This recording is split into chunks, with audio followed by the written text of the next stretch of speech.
A nossa abordagem da noite de hoje será sobre as evidências científicas da sobrevivência da alma. A gente vai trazer para vocês o que a ciência hoje está trazendo para legitimar aquilo que nós espíritas já sabemos há 150 anos. Essa vai ser a nossa abordagem. Mas antes eu falar um pouco de mim, para vocês me conhecerem. Sou natural de Recife, eu sou empresário no ramo de seguros há 20 anos, sou parapsicólogo, pesquisador de fenômenos paranormais também desde o início da década, do final da década de 90. Sou conferencista, já realizei palestras aqui nos Estados Unidos, em Dallas, Atlanta, Nova York, Denver agora, ao todos foram 17 cidades, na Flórida, Orlando, Miami e tantas outras, e em vários estados brasileiros, São Paulo, Rio, Belo Horizonte, dentre outras cidades. E a gente sempre tem buscado difundir a doutrina espírita aqui nos Estados Unidos. Por eu já ter morado, eu morei um ano na Carolina do Norte, um ano na Flórida, e me foi revelada essa missão de trazer e levar a doutrina para os Estados Unidos.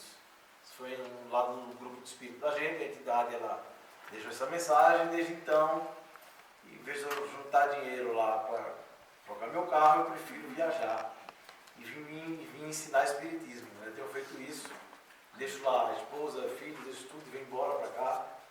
E é gratificante, porque eu tenho feito muitos amigos, como eu vinha falando anteriormente, e amigos que me adicionam no Facebook, e a gente está lá direito, chama para conversar, a gente fica trocando ideia, batendo papo, e eu adoro mesmo. O pessoal vem quando e tal, e o pessoal veio agora.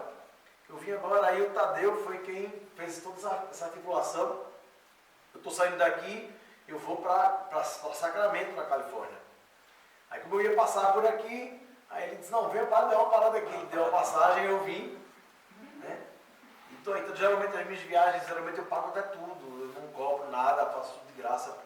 Foi pela causa mesmo. Né? Eu fico em hotel, não peço. Lá em Nova York eu fiquei na casa dessa amiga, porque ela é muito amiga e ela quis que eu ficasse lá de todo jeito. Mas eu fico lá, eu fico geralmente em hotel, alugo um carro, então assim, eu faço, tenho uma despesa, mas eu pago feliz, né? Porque no fundo eu sei da importância. Eu sei o que é você ser brasileiro, você está longe do seu país, mesmo que você esteja aqui há 20, 30 anos, mas no fundo a gente sente, lá dentro a gente sente aquela, não a vontade de voltar, mas a saudade das nossas raízes. Né? E o brasileiro é um povo diferente. A gente essa escala humana, essa coisa de você chegar em casa, você estar na casa assim, no final de semana, você abrir uma cerveja e chamar os vizinhos, é só no Brasil. Eu viajei boa parte do mundo, não tem lugar nenhum povo assim, não. Tem um lado ruim, mas tem um lado bom, a escala humana que a gente tem. Por isso que eu falo, se eu tenho um projeto de vir morar aqui, mas eu quero ficar mais fora, porque é muito frio. Eu fui para o Alasca 2 vezes. Eu saio daqui, vou para Sacramento, vou fazer palestra em Sacramento para americanos em inglês, vou para Honolulu, no Havaí, que eles estão fundando um grupo, me chamaram, eu estou indo lá. Já vou para Tóquio, no Japão, participar de um simpósio, quinto simpósio. Que teve lá agora, essa semana foi o Haroldo Dutra, e na outra semana vai ser eu. Serei eu, vamos falar lá em Tóquio a gente vai para Dubai também é outro grupo formando, a gente volta. Para São Paulo, e São Paulo Recife. Então, Dubai? É.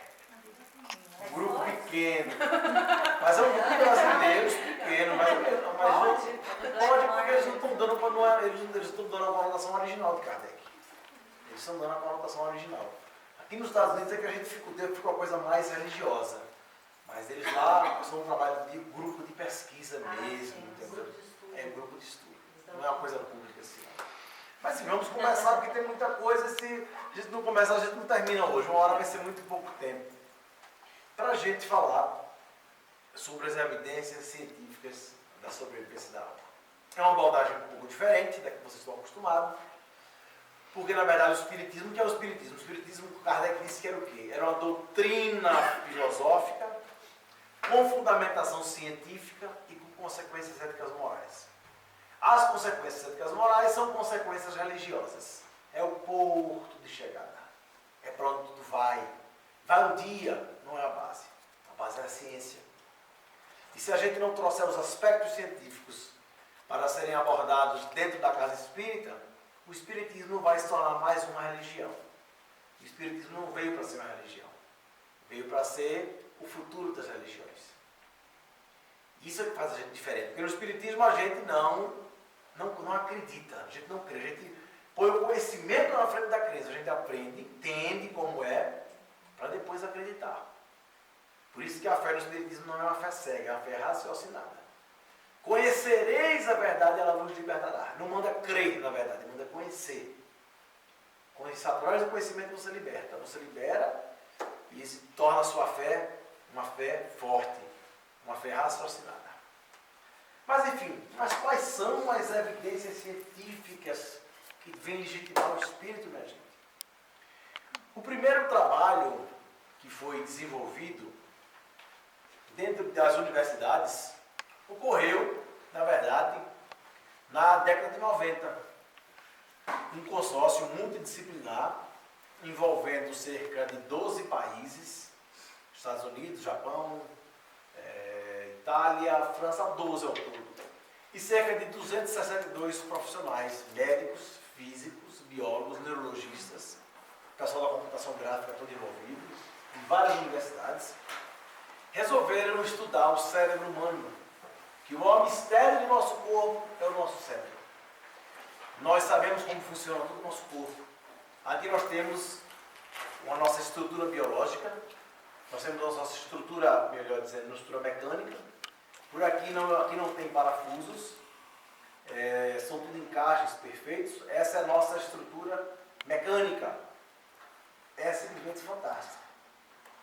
Nós temos uma estrutura hidráulica. Por veia, vaso e artéria, nós temos circulam cerca de 5,5 litros de sangue em média, que se você pôr em linha reta, dá uma viagem à Lua e metade do caminho de volta.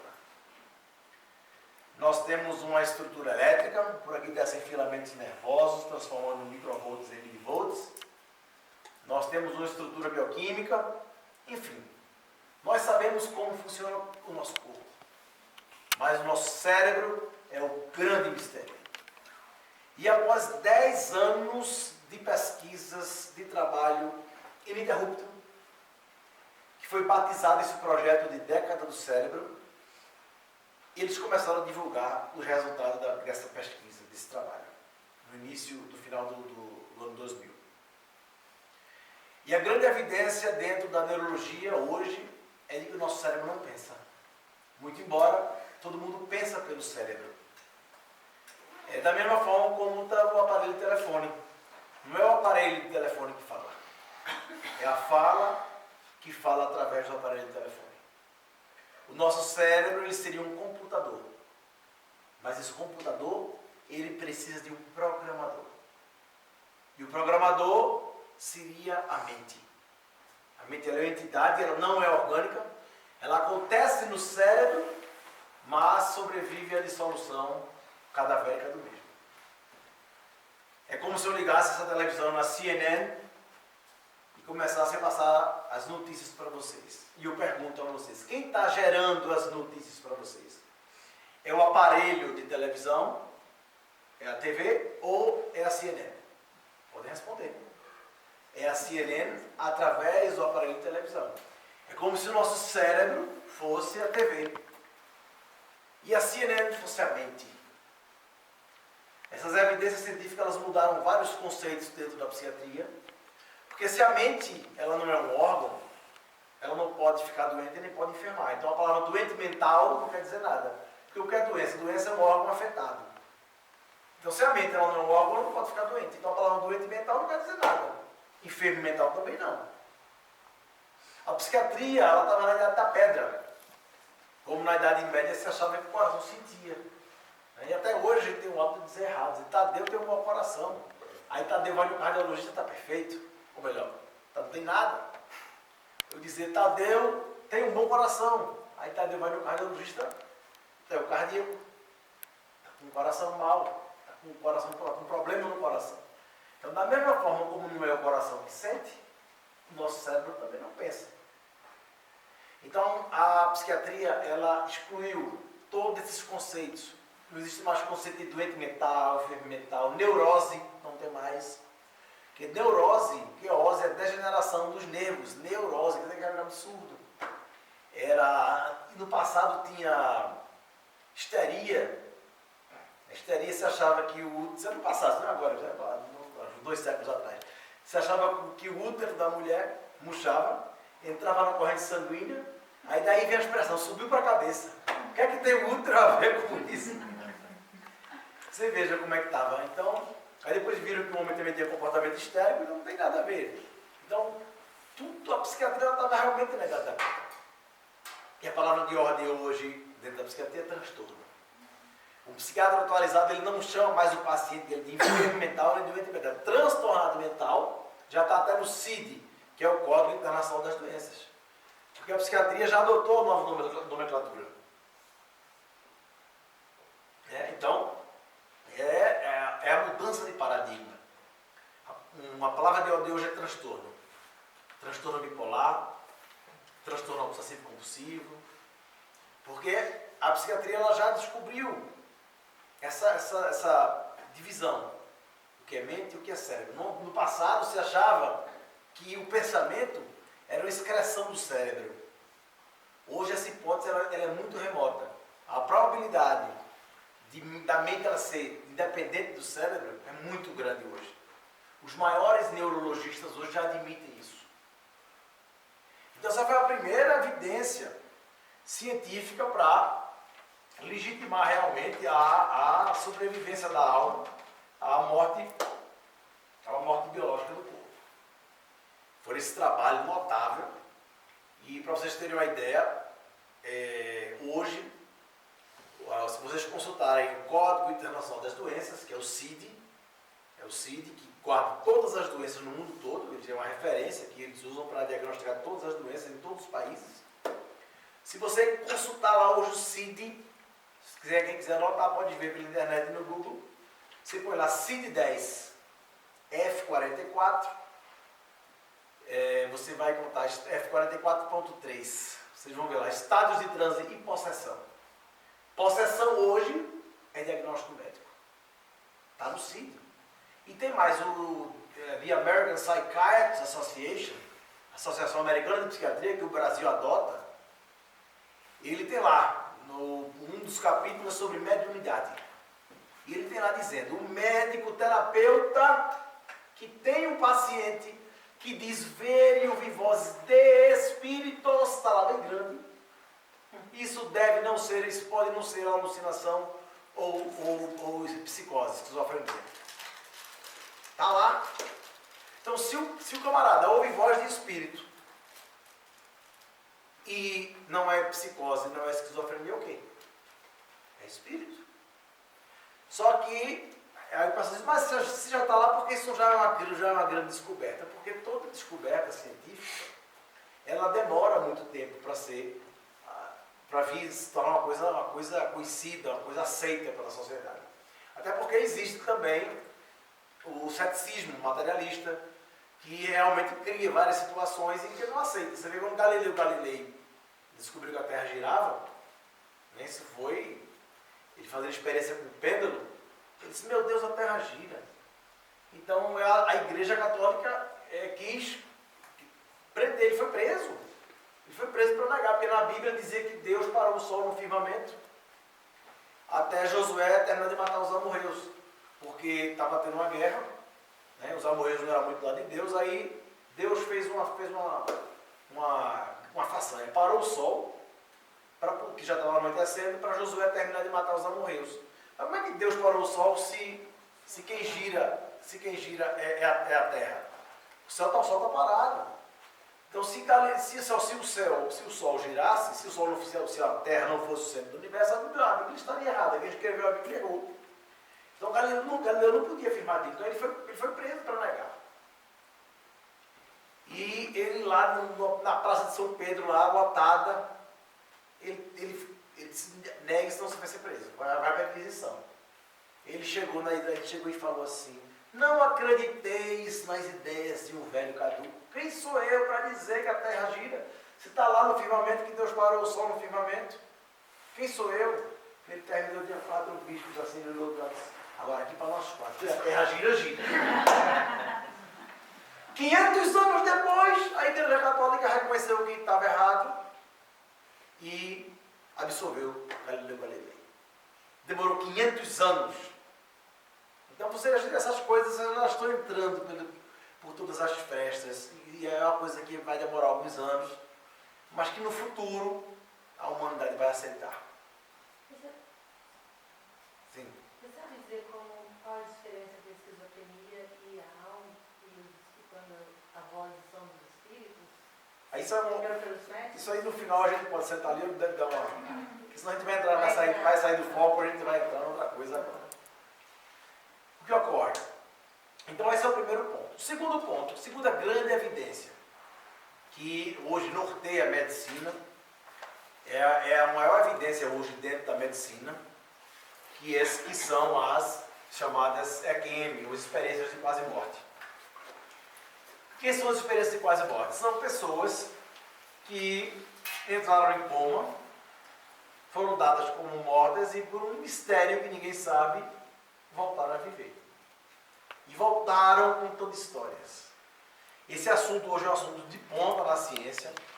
São lançados uma média de cerca de 30 títulos por ano. É muita coisa, é um chorrilho de livros sobre esse assunto.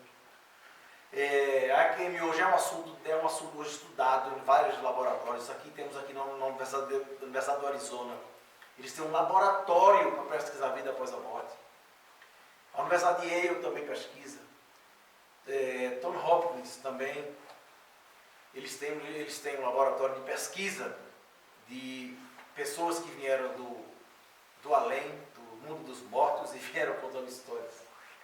E o curioso é que há 8 anos houve um congresso mundial de EQM na Flórida. E eu quis participar, isso foi em Miami, eu quis participar também, mas não deu para participar. Porque existia um pré-requisito para participar do congresso. Tinha que ter morrido antes. Foi um congresso só com quase mortos, com uma plateia de 2.500 pessoas. Todos tiveram experiência de quase morte. Todos. E eu não pude participar, então é interessantíssimo. Eu e o nosso grupo de parapsicologia em Recife tivemos a felicidade de pesquisar um caso interessantíssimo de um médico que foi submeter a angioplastia e ele deu óbito, ele veio a falecer. Cobriram o corpo dele, ele foi levado ao necrotério, lá coberto, e a enfermeira saiu. 9 minutos depois, ela viu que tinha esquecido a prancheta, o prontuário lá em cima da maca, voltou para pegar. Quando ela entrou no necrotério, ela viu o lenço estava cobrindo ele, fazia subir e descer. Aquele cara está respirando, ele foi lá, olhou, achou que estava respirando, chamou o médico. O médico veio quando olhou e disse, não, ele está vivo. Volta, trouxeram, levaram ele de volta para a UTI. Deram as batidas nele e esse homem voltou a viver. Mas ele voltou a viver e voltou contando história. Após 15 dias em coma, ele revoltou a consciência e disse, doutor, quero conversar com o senhor em particular. Quero dizer ao senhor que eu assisti toda a minha operação e vi no momento que o senhor disse, perdemos o paciente. Nesse momento, doutor, entrei no túnel de luz e vi um ser sem rosto. Mas era uma coisa tão boa, eu quis ir para perto dele. Quando eu me aproximei, ele disse, você precisa voltar. Foi quando eu senti aquele empurrão e voltei a sentir as dores e a que vocês deram aquelas batidas e eu voltei à consciência. Vi na hora, doutor, que o senhor pegou a caneta para assinar o prontuário. A caneta caiu da sua mão e o senhor ficou procurando no lugar no chão, o senhor não achou. Mas, doutor, na hora que a caneta caiu da sua mão, ela bateu no bico do seu sapato, correu e ficou numa saliência atrás da porta. Pode ir lá que ela está lá. Ele foi lá, estava lá a caneta, lá atrás da porta. Mas, doutor, até aí tudo bem. Mas o senhor tem que entender que eu sou cego. Ele era cego. Ele perdeu a visão aos 12 anos de carro, num acidente. No início dos anos 70, naquela época os para-brisas dos automóveis não tinham aquele material de borracha que existe hoje, ele não quebra. Antigamente quando tinha, pessoas mais velhas devem lembrar, você batia o vidro ele quebrava. Muita gente perdeu a visão em acidente de automóvel, ele perdeu a visão. Na hora em que ele morreu, a família foi avisada. A irmã dele estava distante cerca de 100 metros do corpo. Passou mal, teve que ser socorrida. foi atendida dentro do hospital. Ele viu a irmã sendo atendida, ele viu a irmã sendo socorrida. Porque o que acontece? Os céticos, os ateus, eles alegam o seguinte: quando o cérebro para de receber oxigênio, ele começa a ter alucinações. Tudo isso é verdade. Mas como ele podia ter? Que alucinação foi essa que ele narrou? Ele viu a irmã sendo socorrida, ele viu a irmã sendo atendida. A irmã estava distante de 100 metros. Não tem uma explicação. Ou você entende, ou você aceita que a mente é uma coisa e cérebro é outra, você não tem como explicar esse fenômeno. Inclusive, nós temos depoimento do médico, temos depoimento do paciente, temos o depoimento da enfermeira. Infelizmente eu não trouxe, mas a gente tem tudo lá filmado, gravado, monitorado, foi tudo feito no rigor científico, metodologia. Então você não tem uma explicação. Então a EQM ela é uma grande evidência hoje dentro da medicina. Eu trouxe aqui um material